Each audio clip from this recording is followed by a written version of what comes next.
네, 반갑습니다, 여러분. 우리 이 시간부터는 이제 우리 지구의 지각의 생성 과정의 전후 관계를 알아볼 수 있는 지사학의 기본에 대해서 알아보도록 하겠습니다.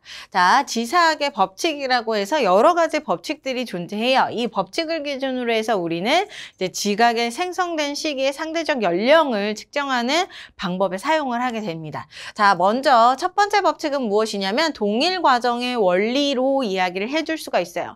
무엇이 동일하냐? 옛날 시대에 이제 지구의 지각의 변화, 그 다음에 현재의 지각의 변화. 이 지각의 변화는 동일 속도와 동일 현상을 통해서 일어난다라는 게 바로 이제 동일 과정의 원리다라고 얘기를 해줄 수가 있겠죠.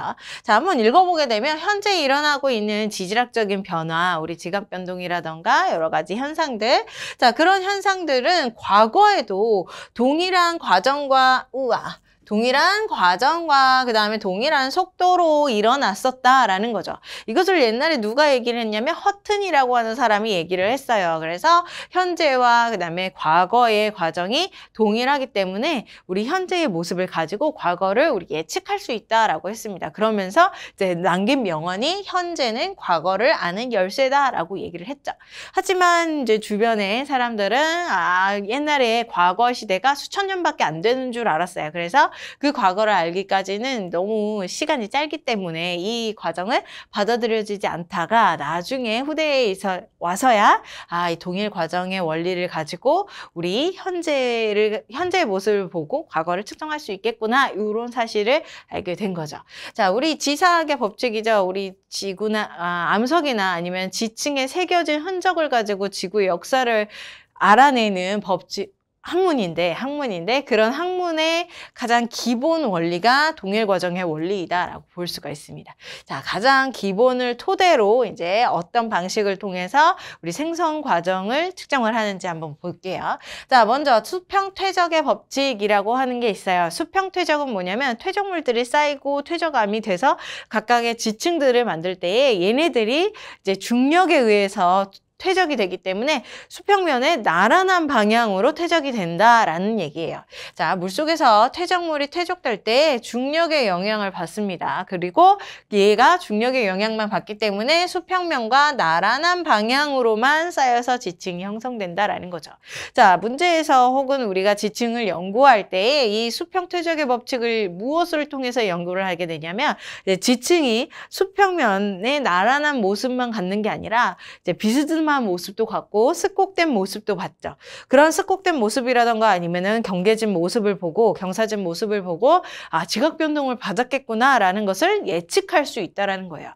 자, 수평면에 나란한 것을 토대로 얘를 증거 삼아서 이제 걔네들이 변화를 일으키면 지각 변화가 있었다라는 사실을 알아낸다는 거죠. 수평 퇴적의 법칙.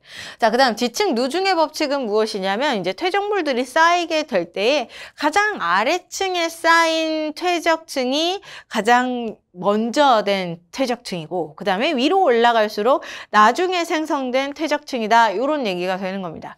여러분들이 물질을 이제 물속에다가 담갔을 때 이제 가장 먼저 땅바닥에 떨어진 애가 첫 번째 층을 이루고 그다음 그 위층 켜켜이 쌓여가는 것을 알 수 있죠. 그런 기본적인 원리가 여기에서 나타나는 거예요. 지층 누중의 법칙. 자, 지층이 역전되지 않았으면 하부의 지층이 가장 먼저 생성된 지층이에요. 만약에 얘가 역전이 됐으면 위쪽 지층이 먼저 생성된 지층이고 그 다음에 이제 역전이 되지 않았으면 그 반대가 되겠죠. 자, 역전 여부를 알 수가 있고요. 얘는 무엇을 통해서 알 수 있냐면 퇴적층의 퇴적 구조를 통해서 알 수 있습니다. 혹은 표준 화석을 통해서 알 수 있어요. 퇴적 구조가 뭔데요? 우리 앞서서 공부했던 거예요. 우리 점이층리라던가 아니면 사층리라던가 연흔, 건열, 얘네들이 있었죠. 자, 얘네들의 특정한 모습이 있었는데 얘네들이 만약에 특정한 모습에서 역전된 형태를 보인다. 그러면 이 지층은 퇴적이 아니라 역전되었구나, 이런 사실을 얘기해 주는 거예요. 자, 그 다음 표준화석은 무엇이냐면 자, 넓은 지대에서 살면서 한 시대에 잠깐 사는 생물들의 화석을 우리는 표준화석이라고 얘기합니다. 그래서 얘는 무엇을 증명해 주냐면 그 생성 시대를 증명을 해주는 화석이다라고 얘기를 해줄 수 있어요. 그래서 지층의 화석들이 이렇게 콕콕콕 박혀 있을 때에 박혀 있을 때에 아래쪽 지층이 이제 가장 먼저 된 오래된 화석이 있어야 되고, 그다음에 위쪽 지층으로 올라가면 올라갈수록 이제 최근에 화석이 존재해야 된다는 거죠. 아래쪽 지층에 이제 고생대 화석, 그다음에 중생대, 그리고 위쪽이 신생대 화석, 이렇게 얘네들이 포진을 해줘야 된다. 만약에 역전이 되었다라고 한다면 위층이 당연히 오래된 화석이 되겠죠. 뭐 고생대 화석이 나타났는데 아래층에서 중생대 아모나이트가 나타났다. 그렇게 된다면 이 지층은 역전되었구나, 이런 사실을 알 수가 있다고요. 자, 그래서 지층 누중의 법칙을 기반으로 해서 역전된 사실을 알아낼 수가 있다. 자, 역전된 여부는 무엇을 통해서 퇴적 구조나 아니면 표준 화석을 통해서 알아낸다라고 계시면 됩니다.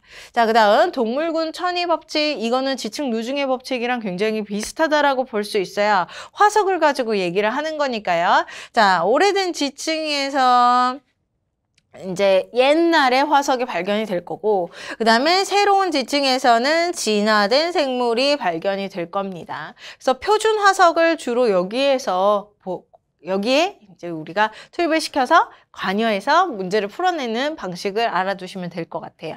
자, 그 다음 부정합의 법칙. 부정합은 이미 공부했던 내용과 동일한 내용이에요. 자, 부정합 면이 존재한다라고 한다면 그 사이에서는 기본적으로 융기, 침식, 침강이라고 하는 세 가지 과정이 존재했었고, 그 다음 굉장히 긴 시간의 텀이 존재하는구나, 그 사실을 얘기해 준다는 거죠. 부정합 면이. 그래서 이 부정합 면을 경계로 해서 상하부의 퇴적 시기의 큰 간격을 얘기를 해주고, 플러스 또 하나, 부정하면 위쪽에 기저여감들이 발견이 된다라고 했죠. 자, 그런 기저여감들이 만약에 위쪽에 존재한다, 위로 뒤집어졌다라고 한다면 역전된 사실, 우리 지층의 역전 사실도 알 수 있겠구나라는 거 첨가해 주시면 될 것 같습니다. 자, 마지막으로 관입의 법칙, 이것도 이미 한 내용. 자, 관입은 이제 원래 존재했던 지층이 있었을 때에 그 지층을 뚫고 마그마가 올라오는 거죠. 그리고 거기에서 암석을 형성을 하는 건데, 이 올라온 마그마의 암석은요, 이 아래쪽에 있는 혹은 위쪽에 있는 지층보다 나중된 지층이라고요. 나중된 암석이다. 원래 존재했던 뚫림을 당했던 애들이 이제 먼저 생성된 암석이다라는 걸 알아두시면 좋을 것 같아요. 자, 문제들은 이런 자료를 가지고 주로 문제에 나오게 됩니다. 자, 이런 지층들이 쭉 존재하고요. 이제 기본적으로 얘기한 동일 과정의 원리, 우리 현재의 지층의 변화는 과거의 변화랑 동일하겠구나. 그래서 이것을 대입시키는 기본 원리를 가지고, 다음 수평 퇴적의 법칙, 수평적으로 퇴적을 한다라는 사실을 기반으로 생각을 해주는 거예요. 이 지층 같은 경우, 이 자료에 있는 지층 같은 경우는 경사면이 없어요. 지금 여기 경사면으로 그려져 있는 얘는 관입한 애죠. 관입. 그래서 이 관입한 애를 제외하고 퇴적한 지층에서는 주로 경사면이 존재하면 여기에서는 지표 변화를 받았을 것인데, 얘는 지금 경사면이 존재하지 않으니까 수평 퇴적의 법칙을 그대로 우리 조선운동이라던가 이런 현상을 받지 않고 그대로 쌓이게만 한 것이구나라는 거 알 수 있어요. 첫 번째. 자, 그 다음 지층 누중의 법칙. 아래층이 오래된 거, 위층이 이제 최근 것, 이렇게 얘기를 했었죠. 가장 먼저 생성된 지층이고요. 위로 올라갈수록 이제 나중에 생성된 지층인 것을 알 수가 있는 것. A, B, C, D, E라고 한다면 A부터 E까지 점점점 먼저에서부터 나중으로 쌓인 사실을 알 수가 있습니다. 자, 그 다음에 역전 현상도 알 수가 있는데, 그 역전 현상들은 우리 지층의 구조라던가 아니면 표준 화석을 통해서 알 수 있다라고 했죠. 근데 화석은 암모나이트 하나만 존재하기 때문에 얘는 알 수가 없고요. 그 다음에 지층의 구조도 나타나고 있지 않기 때문에 역전 사실은 아직은 몰라요.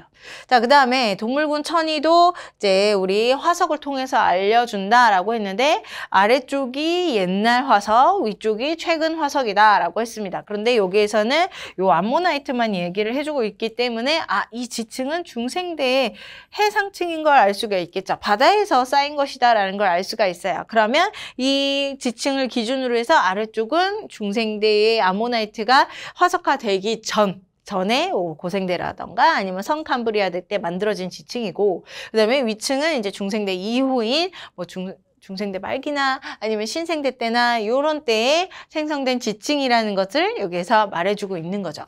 자, 그 다음 부정합의 법칙이 있습니다. 부정합 면이 지금 두 군데 있어요. 여기 면, 그 다음에 이쪽 면.